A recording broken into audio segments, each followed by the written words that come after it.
రేపటి తరానికి మంచి భవిష్యత్ ఇవ్వడానికి స్వరోస్ నిరంతరం కృషి చేస్తుందన్నారు రాష్ట్ర social welfare residential school secretary RS Praveen Kumar. స్వరోస్ ఆధ్వర్యంలో నిర్వహిస్తున్న భీమ్ దీక్ష ముగింపు కార్యక్రమం ఓయూ ఠాకూర్ ఆడిటోరియంలో ఘనంగా నిర్వహించారు. భీమ్ దీక్ష అందరిలో విప్లవాత్మకమైన మార్పు తీసుకొస్తుందన్నారు ప్రవీణ్ కుమార్. కార్యక్రమంలో విద్యార్థుల ఆటపాట అందరినీ ఆకట్టుకున్నాయి.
ఎవరికి రక్త సంబంధికులు కాదు, కానీ వీళ్ళందరి లోపల కూడా ఒక స్వేరో రక్తం ప్రవహిస్తున్నది.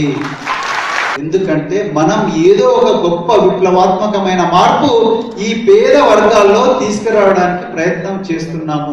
ఎందుకంటే ఈ బడుగు బలహీన నిన్న దళిత అని మనమే అవమానించుకునే పరిస్థితి, భావజాలం అనేది మనకు తెలియకుండానే మన రక్తాల్లో, మన కణాల్లో, మన మస్తిష్కంలో నాటబడ్డది. ఇది ఒక పెద్ద కుట్రపూరితమైన సాంస్కృతిక దాడి.